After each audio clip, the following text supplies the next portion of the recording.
tardes. A nombre de la Universidad Autónoma de Ciudad Juárez, de la Academia Nacional de Investigación y de CONACYT, quiero darle la más cordial bienvenida a esta 8ª Semana Nacional de Investigación, en la que llevaremos a cabo una serie de conferencias y pláticas en preparatorias y en todos los centros de investigación de nuestra universidad. Primeramente quiero darle la bienvenida a las personalidades que nos acompañan esta tarde en el podio. En primer lugar, pues agradecerle al maestro Manuel Lora de la Rosa, director general de investigación, por su presencia esta tarde. También agradecerle al licenciado Mayorga por su presencia esta tarde, es el director del Instituto de Ciencias Sociales y Administración. Al doctor Federico Ferrogay por su presencia y por su colaboración en la presentación, en la charla de esta tarde, y también al doctor Cuauhtémoc Calderón, quien es el coordinador general de la Semana Nacional de Investigación. Entonces, bueno, quisiera pasarle la palabra brevemente al maestro Manuel Lora de la Rosa para pedirle que inaugure formalmente esta 8ª Semana Nacional de Investigación. Buenas tardes. Como lo han comentado, el propósito que nos ha reunido en esta ocasión es declarar formalmente abiertos los trabajos de la 8ª Semana de Investigación Científica. En este caso, básicamente, de lo que se trata es de hacer una divulgación y difusión más amplia de los principales productos de investigación, de lo que es el aparato de trabajo en el área de investigación en la Universidad Autónoma de Ciudad Juárez. Como seguramente la mayoría de los que están aquí presentes lo sabe, la universidad cuenta con varios centros de investigación, y aprovecho el momento para mencionarlos, dado que son los organismos y los órganos que crean el ambiente que hace posible que todos los proyectos de investigación que hoy se van a presentar puedan desarrollarse de la mejor forma posible. Estamos hablando del Centro de Estudios Regionales, del Centro de Estudios Biológicos, del Centro de Estudios Tecnológicos y del Centro de Estudios de Medio Ambiente.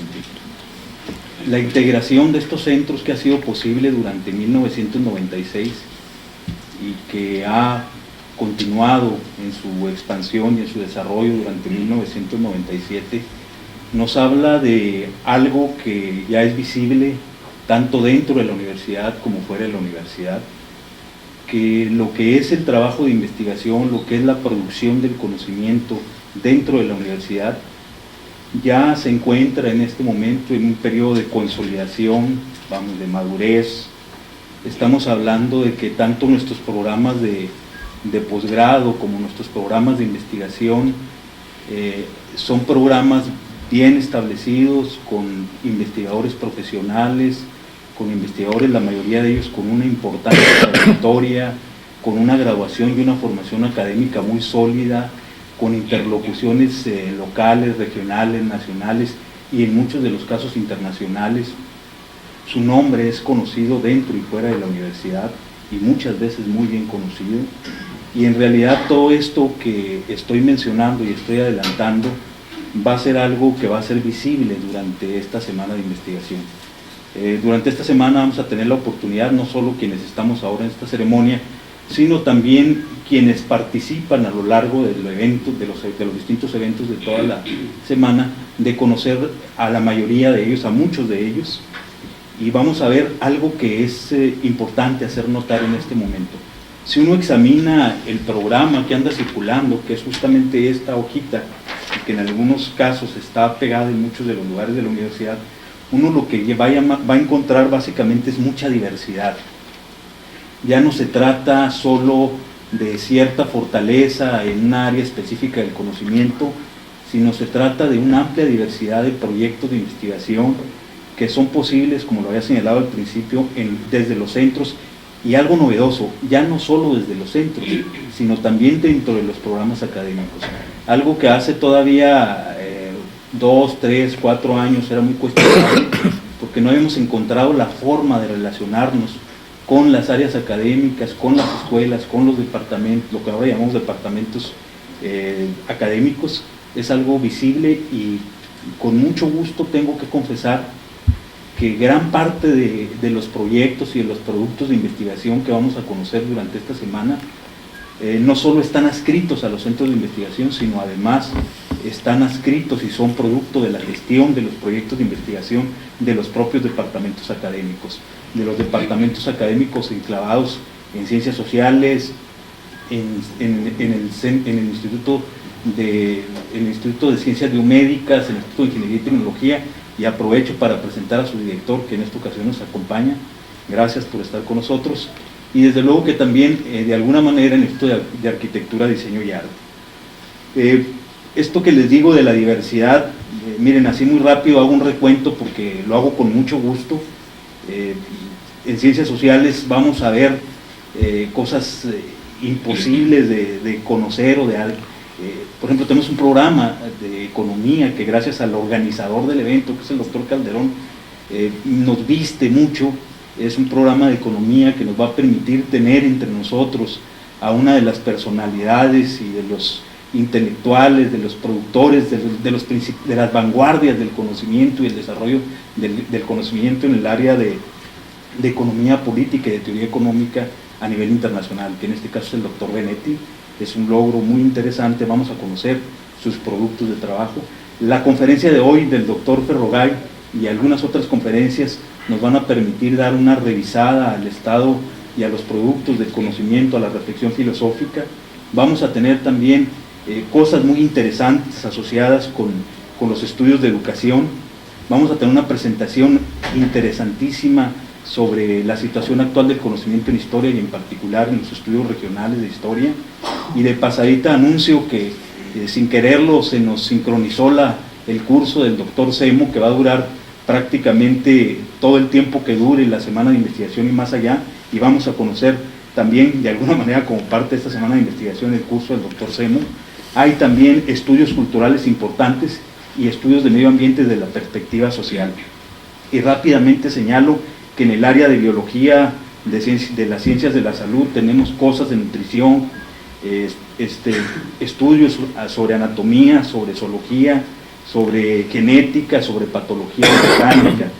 En el Centro de Estudios Tecnológicos, ahí sí hay un sesgo muy claro hacia esto que se llama tecnologías modernas de información, y vamos a tener la oportunidad de conocer avances en multimedia, en visión, en educación a distancia y en la construcción y diseño de bancos de información.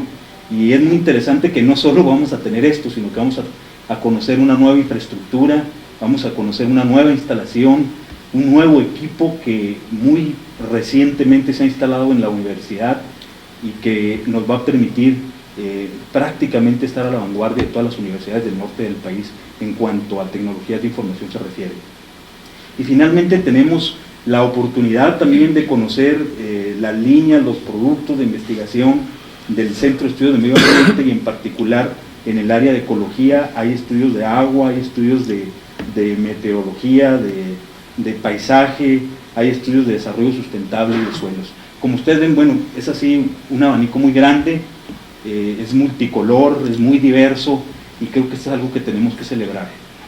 Y estoy seguro de que al término de la semana vamos a de haber enriquecido, quienes tengan la oportunidad de dar una vuelta por todo esto, va a enriquecer mucho y va a tener una visión y un diagnóstico muy, muy amplio y muy certero de lo que es en este momento la investigación en la universidad.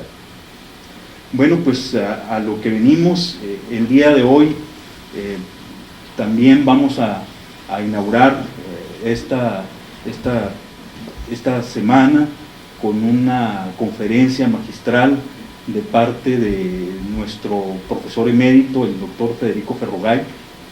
Y bueno, ¿qué puedo decir de él? El maestro Llera tiene preparada una pequeña semblanza biográfica de la importancia del trabajo del doctor Ferrogay, no solo desde el punto de vista de la evolución académica de la propia universidad, sino desde el punto de vista de su fortaleza moral y de su fortaleza ética, que ha significado para nuestra universidad la presencia del doctor Ferrogay a lo largo de estos 13 o 14 años que nos ha acompañado en la Universidad Autónoma de Ciudad Juárez. Hoy mismo tenemos la oportunidad de escucharlo con mucho gusto. Y rápidamente a lo que sería la parte formal de este evento, a nombre de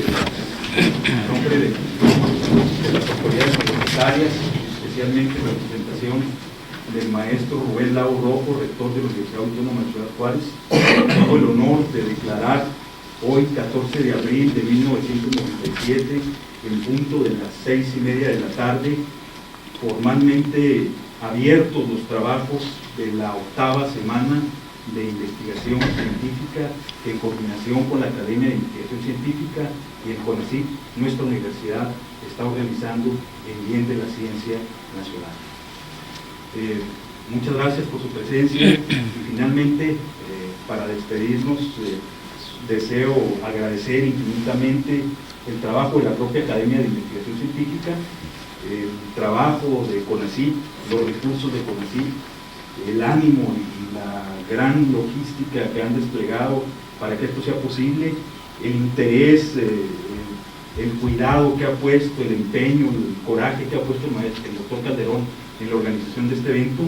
Desde luego que a los coordinadores de los centros también les debemos un gran agradecimiento, al maestro Yera, a Adrián Vázquez, a Héctor Hernández y a Leonel Barraza, a los directores del instituto, en especial a los que nos acompañan, al licenciado Mayorga, a toda la gente que ha hecho posible este evento. Muchas gracias a todos ellos y a todos ustedes.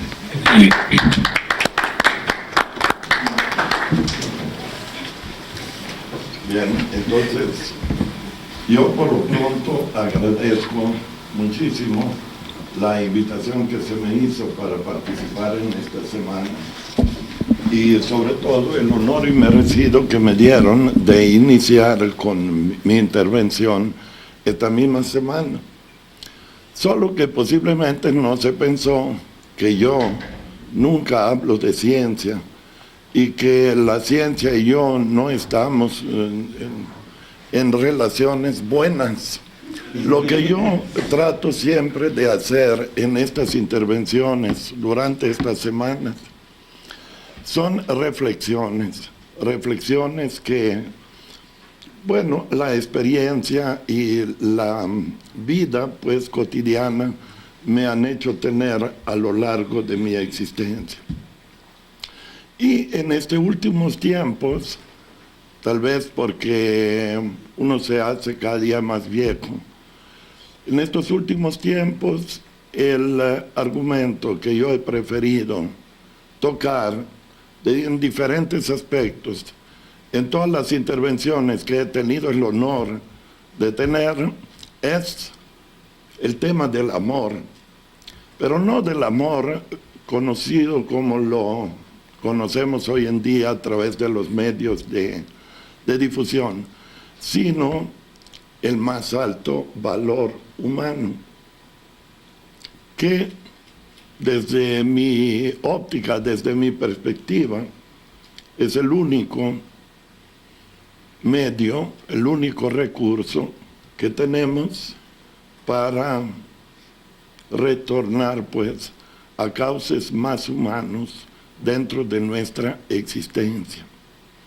La ciencia, a la cual le tengo muchísimo respeto, la ciencia siempre intenta solucionar problemas, describir hechos, tomar en cuenta prioridades.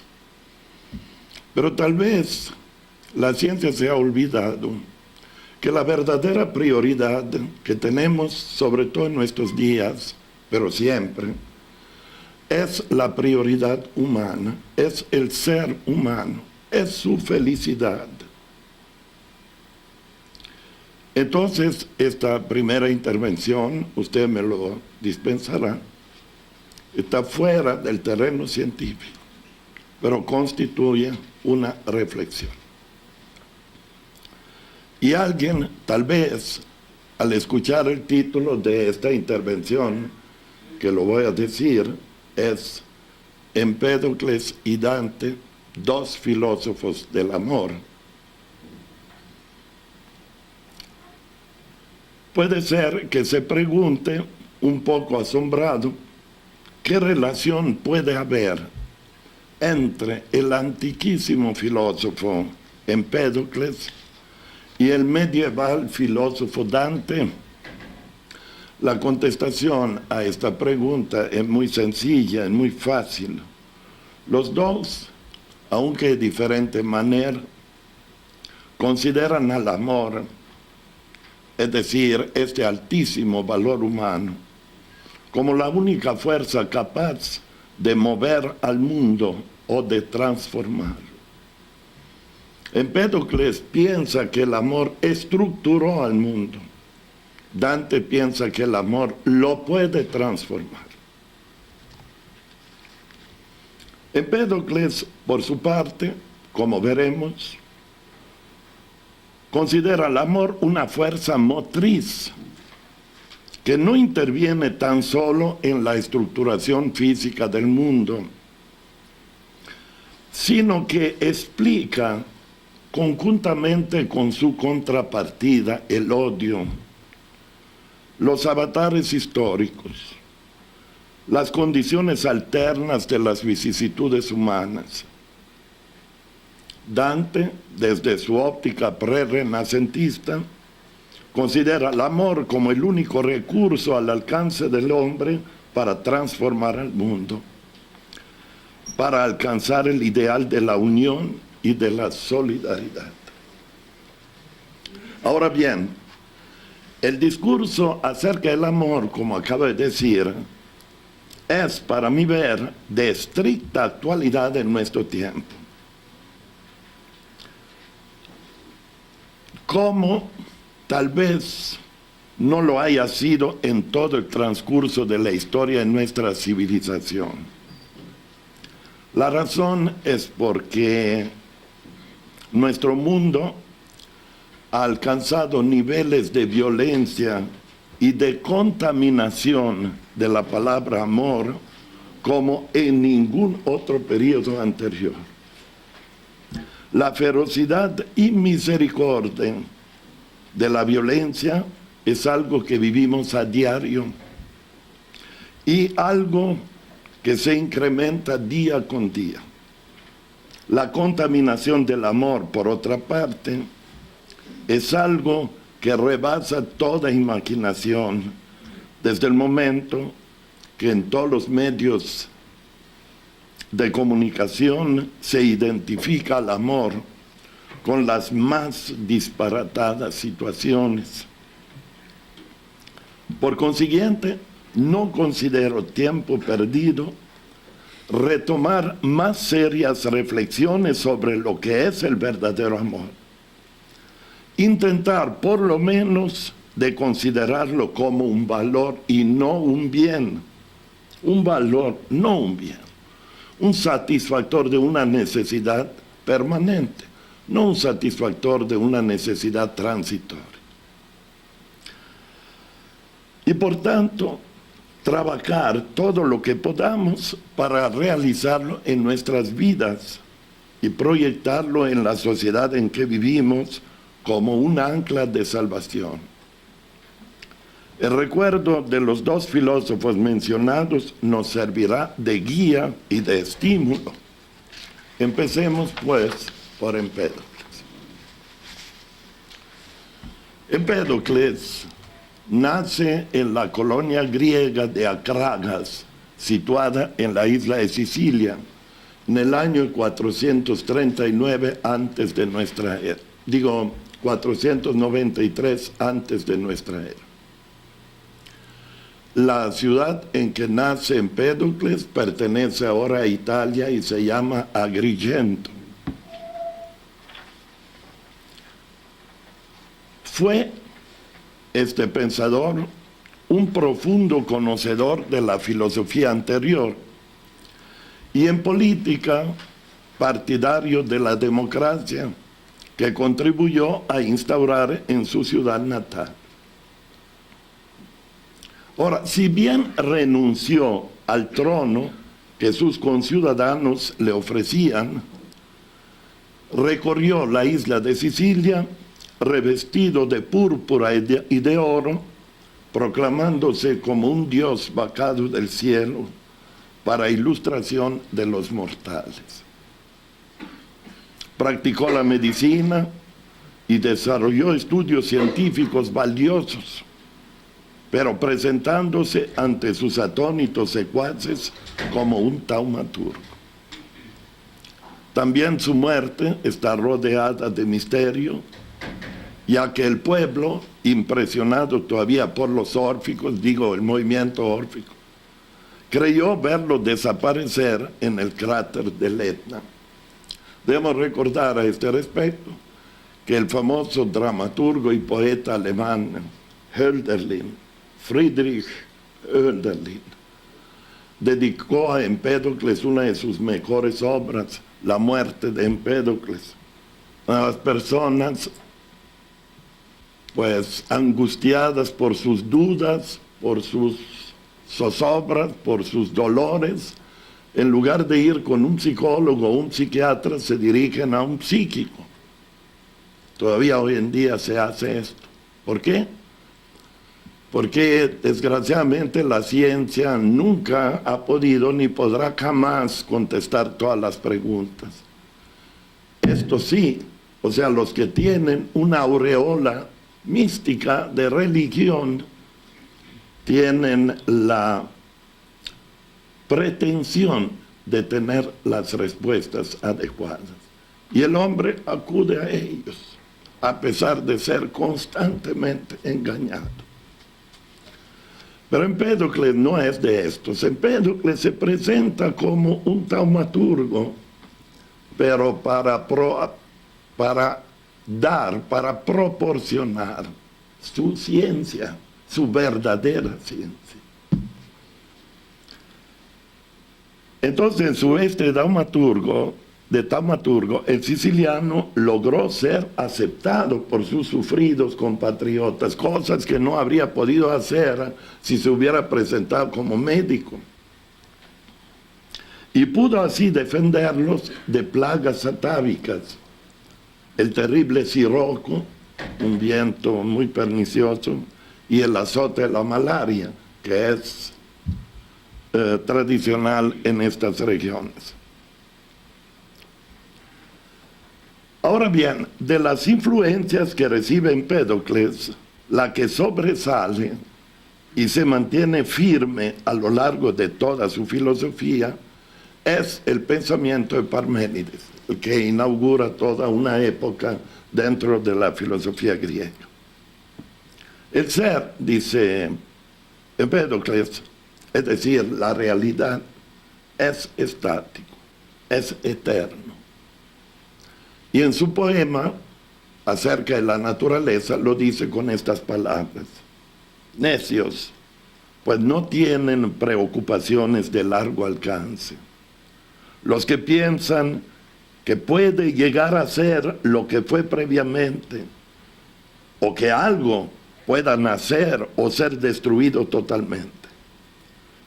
Pues es inconcebible la llegada al ser a partir de lo que en modo alguno es, e imposible, e inaudito que el ser sea destruido, ya que siempre habrá algo en donde se pueda uno seguir apoyando. Entonces, esta eternidad excluye los términos nacimiento y muerte, para hablar solamente de unión y separación.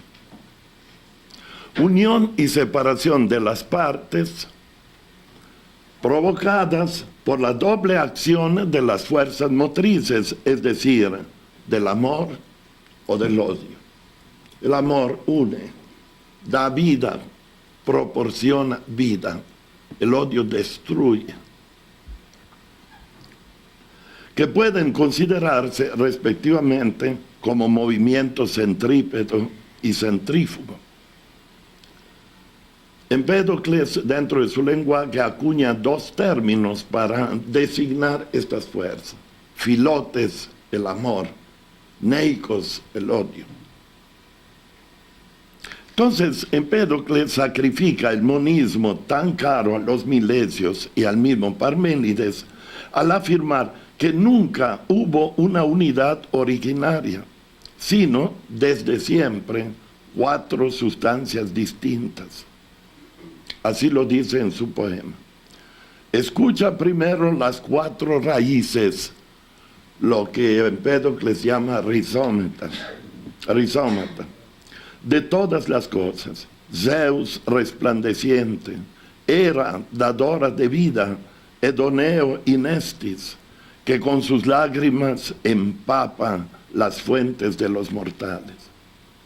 Ahora, los 4 personajes míticos representan respectivamente a los 4 elementos manejados por los milenios: tierra, fuego, aire, agua y tierra. Es decir, lo que para Empédocles constituye precisamente el ser. Estos principios materiales dan origen en su combinación casual a todas las cosas, al ser movidos por las fuerzas motrices. Dichas fuerzas tienen una doble acción, una física y otra moral. La primera se manifiesta en una lucha con la tendencia de que lo semejante se una a lo semejante.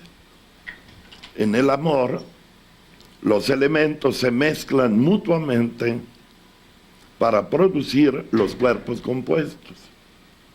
La segunda se manifiesta de esta forma: cuando prepondera el amor, no hay guerras ni discordias entre los hombres, mientras que al intervenir el odio se dan las épocas de crisis.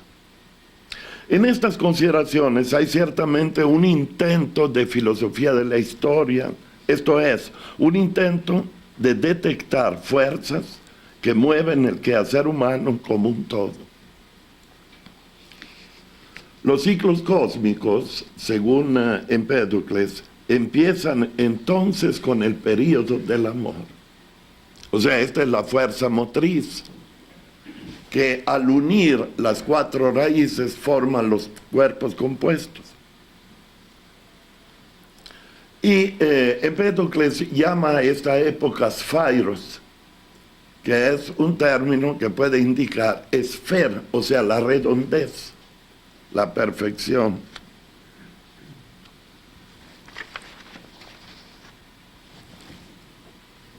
Al intervenir el odio, acontece la separación de dichos elementos. Y Empédocles, con una palabra muy feliz, llama esta situación acosmia, o sea, ausencia del mundo. No hay mundo. Es decir, hay la realidad, pero esta realidad no produce, no prospera, no es, ¿verdad?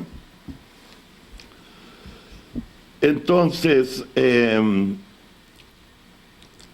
al decirlo así, Empédocles lo afirma de esta manera en su poema.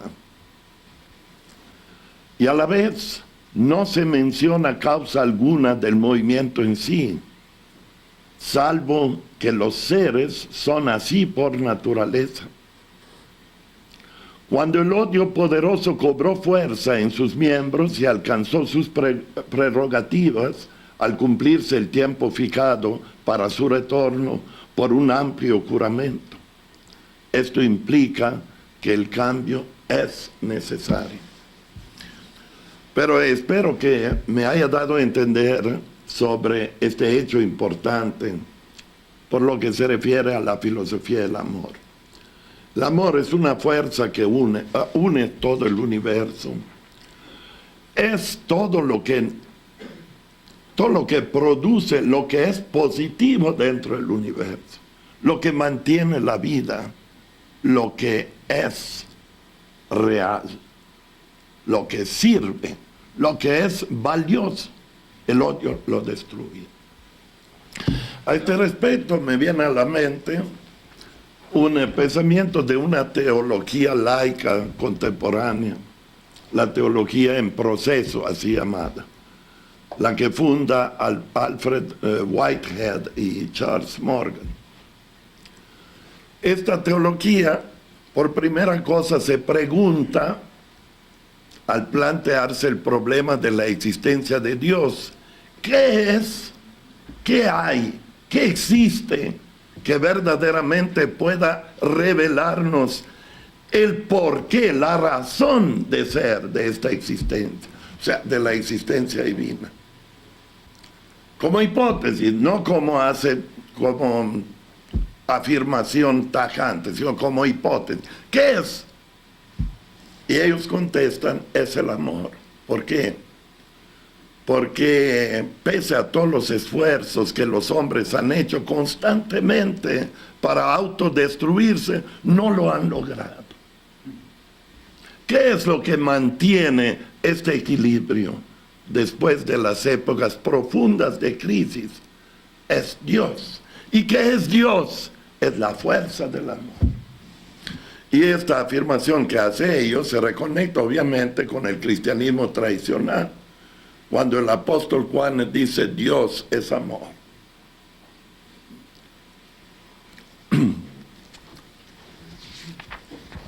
Esto es un breve recuento del libro científico.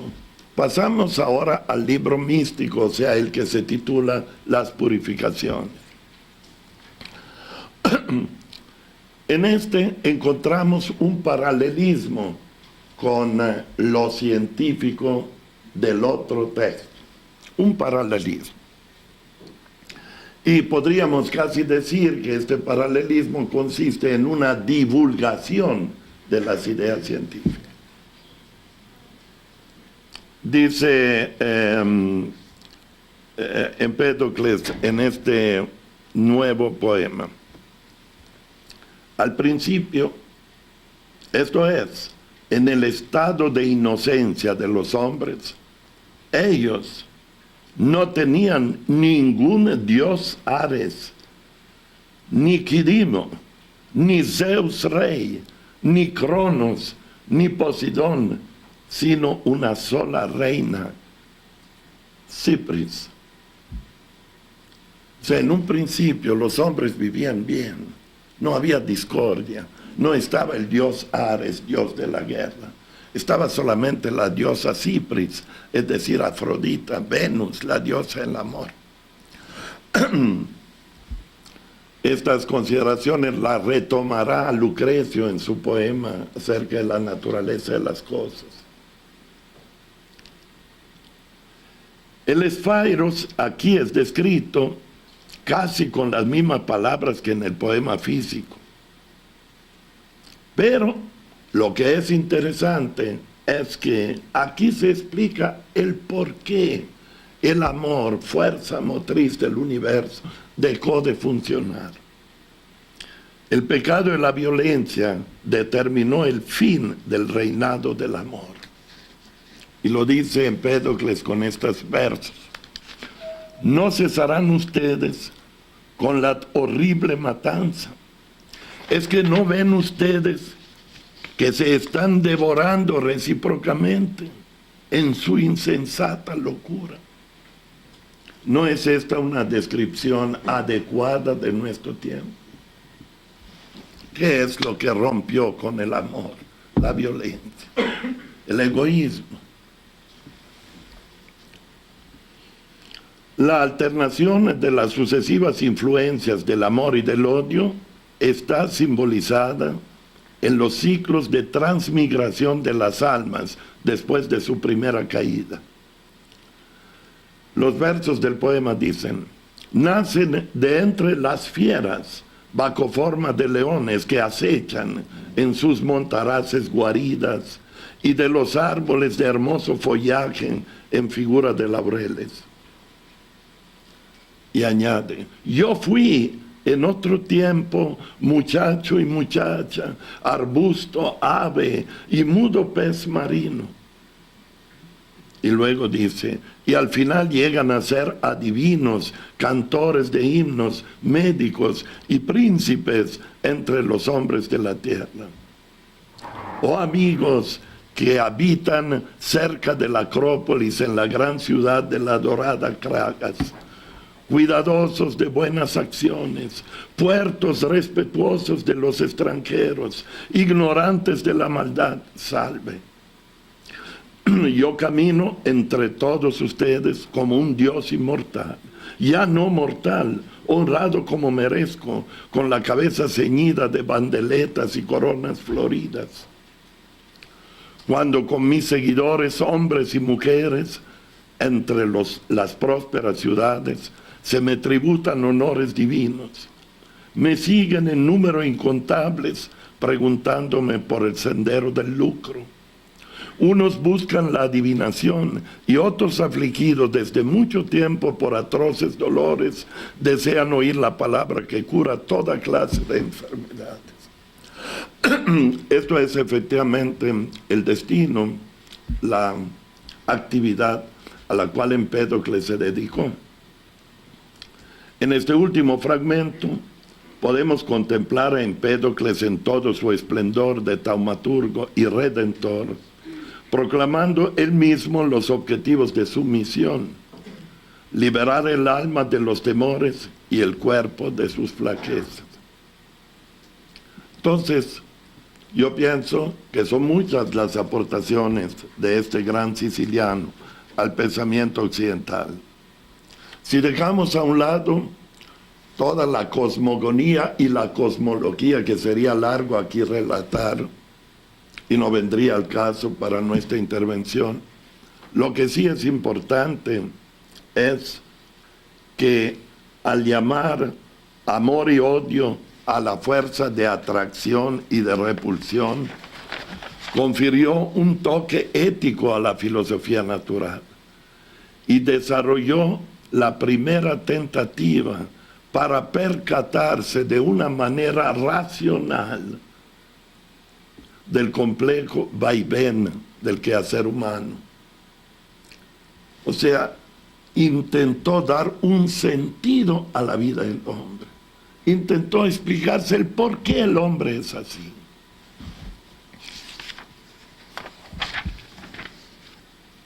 Pasemos entonces a Dante con su filosofía del amor. Los primeros fundamentos de esta filosofía los encontramos en La Vida Nueva, una novela juvenil escrita probablemente en el año de 1293. En esta novela se registran todas las fases de un sentimiento que se va sublimando desde el enamoramiento a los 9 años hasta la transfiguración de esta mujer que se convierte en un ser celestial en el corazón del poeta, y el propósito final de honrarla algún día más dignamente. Este propósito no resulta tan solo una bella promesa hecha a la memoria de la mujer amada, sino que constituye también un prólogo congruente a la obra cumbre de Dante, es decir, a la comedia. La razón es porque el tema predominante, exclusivo de La Vida Nueva, es el amor. El amor identificado en Beatriz, el amor que constituye precisamente el mensaje central del poema de Dante y que, según reza el último verso, mueve al sol y a las demás estrellas, en donde Dante se reconecta con Empédocles, el amor que lo mueve todo, o sea, que hace funcionar todo a pesar de todo. Lo esencial para Dante, lo que verdaderamente ennoblece la vida, lo que representa una panacea para todos los males, es el amor. Pero este amor no es esclavo de los sentidos, no está sujeto a vacas pasiones. Es un sentimiento noble, racional, idealizado, así como lo dice Dante en el Infierno. Considerad vuestra inmortal esencia, no a vegetar cual brutos hechos, mas a ganar virtud y honor y ciencia, que es un programa de vida que nosotros hemos Bueno, yo por lo menos totalmente olvidado. Ahora bien, ¿por qué esta composición la titula Dante Vida Nueva? En los 2 primeros capítulos, la expresión equivale posiblemente a plenitud de la juventud, sobre todo si se toma en cuenta lo que dice el mismo Dante al confrontar esta obra con el convivio. Compuse aquella obra, dice Dante, es decir, la vida nueva, cuando ya empezaba mi juventud. En esta hablo ya pasada la juventud. Pero en el desarrollo de la trama, la vida nueva pasa a significar el comienzo de una existencia que se renueva constantemente en el amor. Un amor que tiene también características nuevas, como constantemente se lo hace observar al poeta las mujeres gentiles a las cuales se dirige. El amor renueva la vida, piensa Dante, porque es nuevo cada día, como el sol de Heráclito. Por tanto, mantiene y fortifica la juventud del corazón, la juventud de la mente, purificándolos de sus errores y debilidades. Y la misma Beatriz en el Purgatorio dice, o Dante imagina que diga, en un amor racional, constantemente productivo, que nos ennoblezca, que nos dignifique como hombres. En la comedia, el florentino amplía estas concepciones. Yo espero que todos hayan leído la comedia, pero no estoy seguro de esto y por lo tanto voy a hacer algunas consideraciones. Nuestro poeta, como lo saben los que han leído el poema, imagina hallarse en una selva oscura, símbolo del mundo en que la existencia humana se desenvuelve. No sabe cómo salir, esto es, cómo encontrar la luz de su propia naturaleza, porque sus vicios, sus culpas, lo mantienen hundido, lejos de las alturas. Entonces la razón acude en su ayuda para revelarle su propia situación y hacerlo consciente del estado de miseria en que se encuentra. 2 son las posibles reacciones del espíritu humano frente a este autoexamen. Una podría ser la desesperación y por tanto la irracionalidad que se apodera de él al considerar sus bajas caídas. Otra podría ser la degeneración, o sea, querer hundirse más y más en un lodo antihumano, bestial. En este caso el hombre se hunde aún más a renegar de su humana condición. Y al excluirse definitivamente el camino de la regeneración, de la luz desaparece de su horizonte y el monte de la salvación resulta inaccesible. Para mí esto es muy importante. Es decir, nosotros, como todos los demás seres, tenemos una sola, ¿cómo diríamos? Una sola opción para ser. Tenemos muchas para existir, pero una sola para ser. O somos hombres o no lo somos. No podemos acercarnos a la naturaleza humana, ser algo distinto o algo parecido a la naturaleza humana. O somos hombres o no lo somos. Si no lo somos, podemos existir, porque somos individuos, somos existentes, pero no somos. Esto es algo que Dante nos hace entender en esta primera parte de su poema.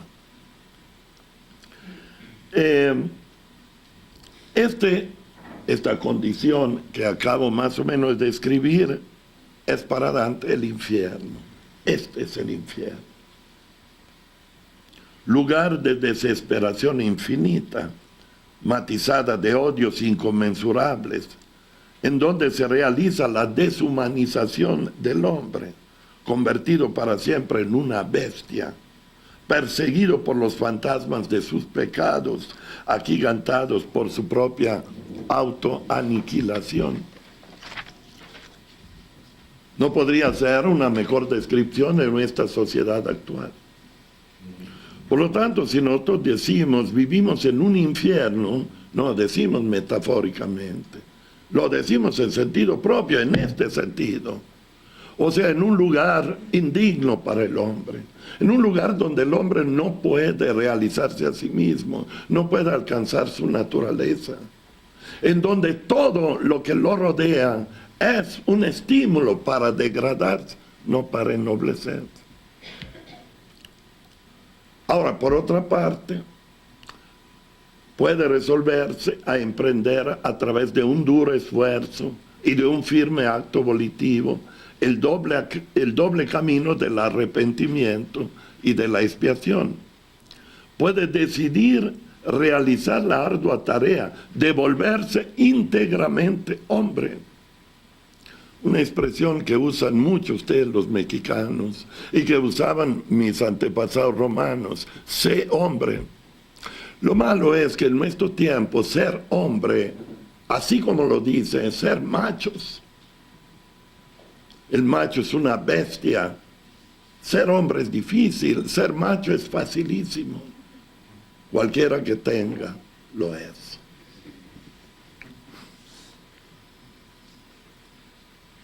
Entonces,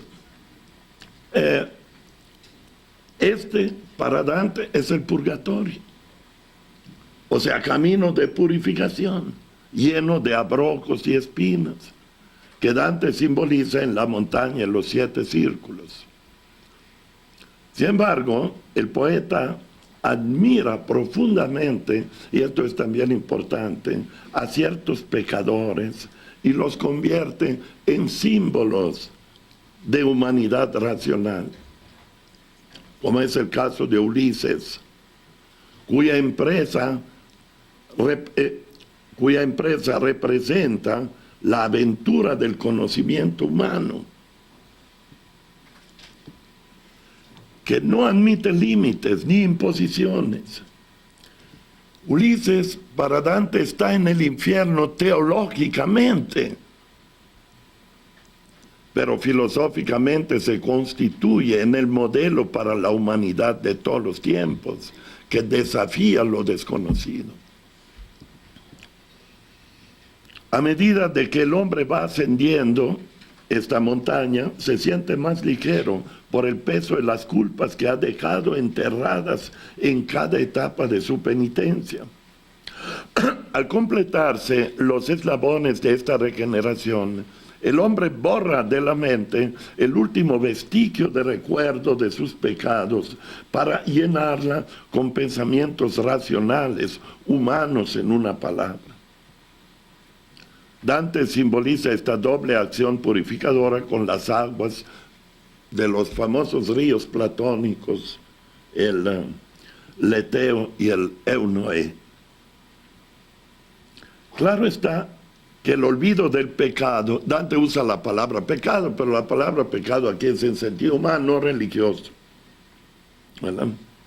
Dante usa esta palabra porque está inserta en la cultura de su tiempo, y si lo hubiera dicho de otra manera, ya lo habría entendido. Claro está que el olvido del pecado se limita al deseo que el hombre tiene con respecto de él, pero de ninguna manera se refiere al pecado cometido por el hombre en sus periodos de animalidad, aun cuando esté lavado por la acción purificadora de la penitencia. Muy por el contrario, Dante piensa que es de sumo interés moral que el hombre reflexione siempre sobre sus culpas pasadas como fortalecimiento para el presente.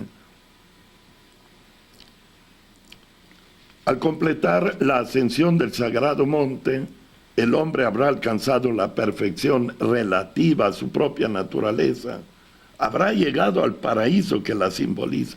¿Qué es el paraíso? Tener la satisfacción de ser hombres plenamente, en la integridad de lo que esto significa. Antes de presentarse al fuego eterno que encierra el empíreo, Dante pone el toque final a la idealización de la mujer, cuando su último guía pide a la Virgen María, símbolo de la mujer, la gracia de que el poeta pueda fijar sus ojos en la divina majestad, representando en la Madre de Dios la tarea mediadora que la mujer tiene entre las debilidades del hombre y la humana perfección. El poeta une aquí en unos maravillosos versos el misterio cristiano de la corredentora con la excelsa grandeza femenina, instrumento insustituible de la elevación del hombre. Dice Dante en la bellísima traducción del Visconde de la Pezuela: oh Virgen Madre, hija de tu Hijo, humilde y alta como no hay criatura, del acuerdo eternal punto prefijo. Tú levantaste la humanal natura a nobleza tan grande que su autor no desdeñó de apetecer su hechura. Tú eres tan grande en las eternas alas, que quien busca merced, si a ti no acorre, es como el que anheló volar sin alas. No solo tu benigno amor socorre a quien ruega, que a veces generoso a adelantarse a la demanda corre. En ti misericordia, afán piadoso, en ti munificencia, en ti se aduna cuanto existe en criatura de bondoso. Dante eleva así su vista a la perfección absoluta, en que toda perfección relativa debe espejarse. Y se emociona, es un hallazgo genial de Dante, porque se emociona al contemplar entre las llamas del fuego eterno las que deberían contener la majestad de Dios a su propia cara, hecha a semejanza de Dios.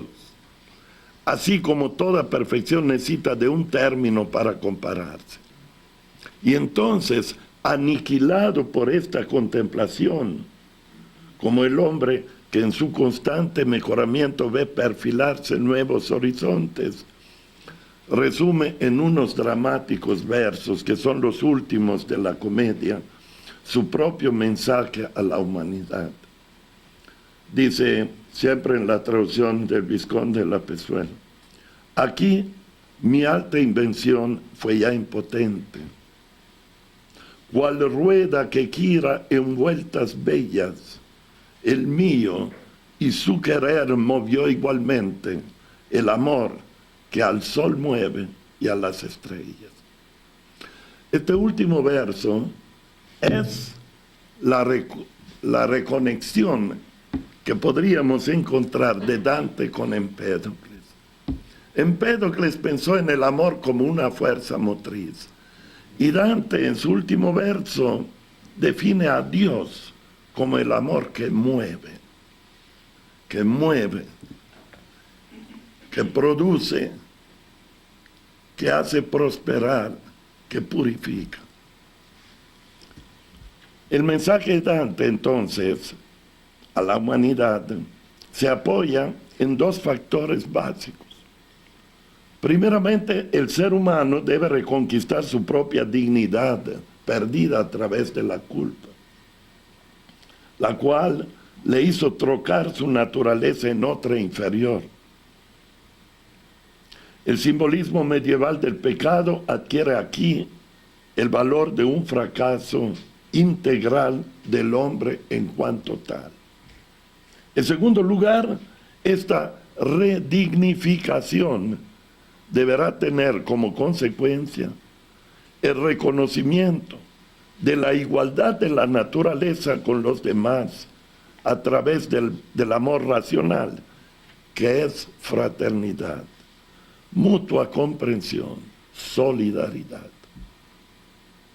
Al llegar a este nivel de perfección, el hombre habrá voluntariamente desechado luchas mezquinas, rencillas inútiles, para vincularse estrechamente a sus congéneres en la noble tarea del progreso. Estos son los dos mensajes que queríamos resumir. Gracias.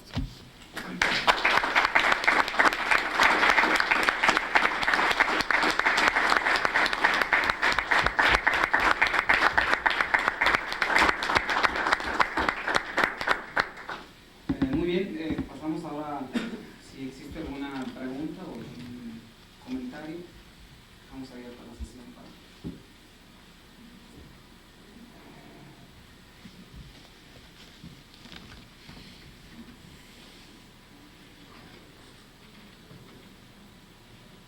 Dígame.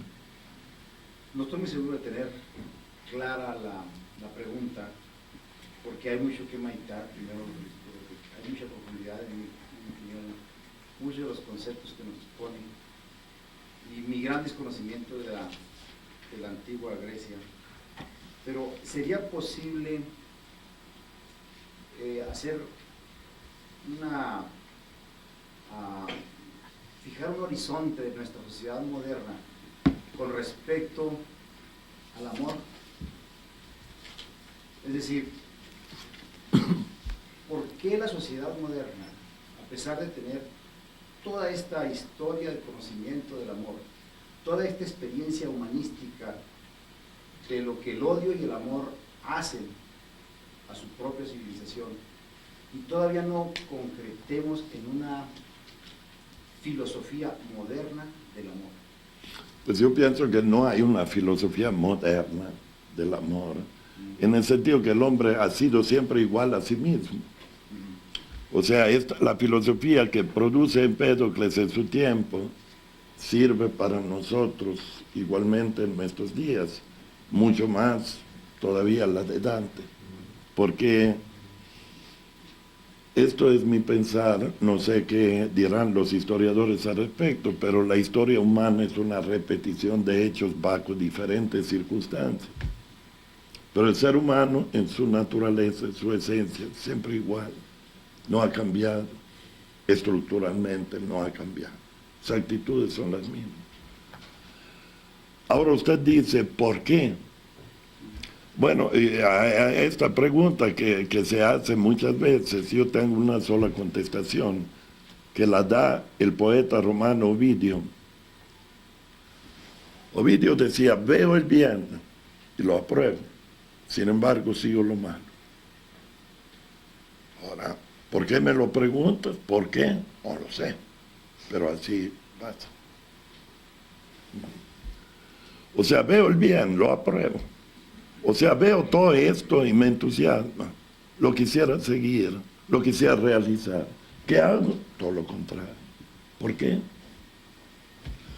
No lo sé. Creo que tampoco. Podría pensar que la propia naturaleza humana es tan contradictoria en su yo interno, que tiene grandes tendencias hacia uno y otro sentido. O tal vez más que la naturaleza, no creo, pero el hombre sí es un ser contradictorio, en el sentido de que no sabe aprovechar su propia naturaleza, sus recursos, lo que efectivamente podría hacer. ¿No?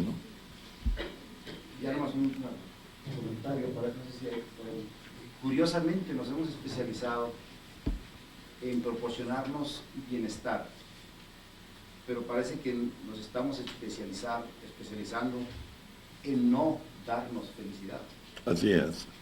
Yo siempre he pensado, bueno, yo repito, soy un profano, no soy un científico, pero yo me he siempre preguntado esto,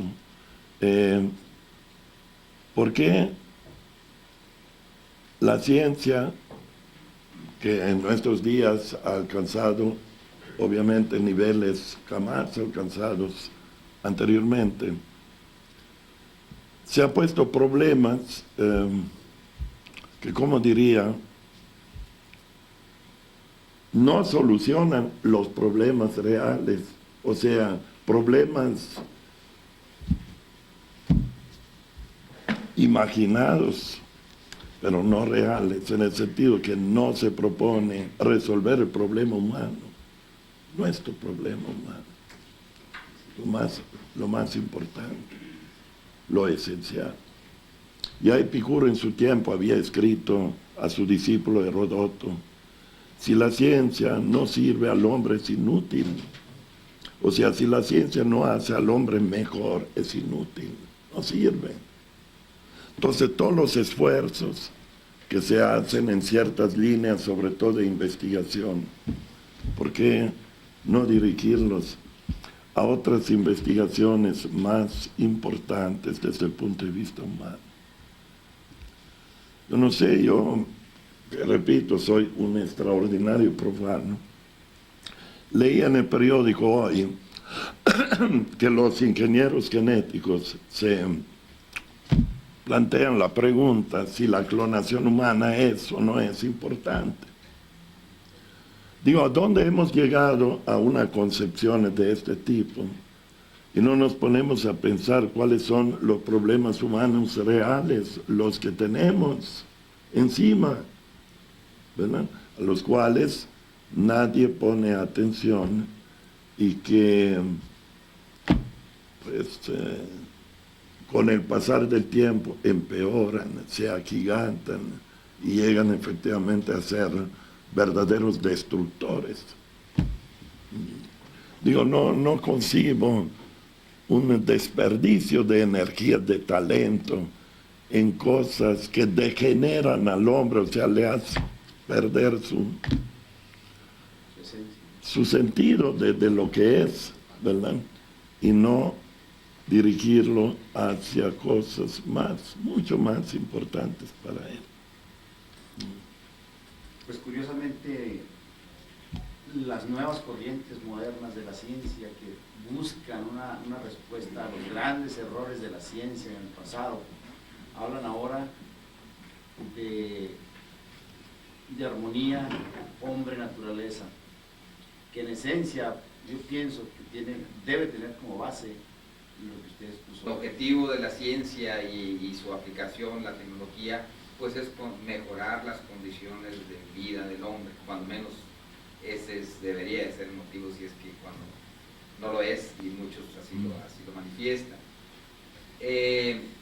Obviamente al tratar de dar mejoras a la condición humana, más comodidades, etcétera, etcétera, con esto se pensaría que disminuiría el sufrimiento humano.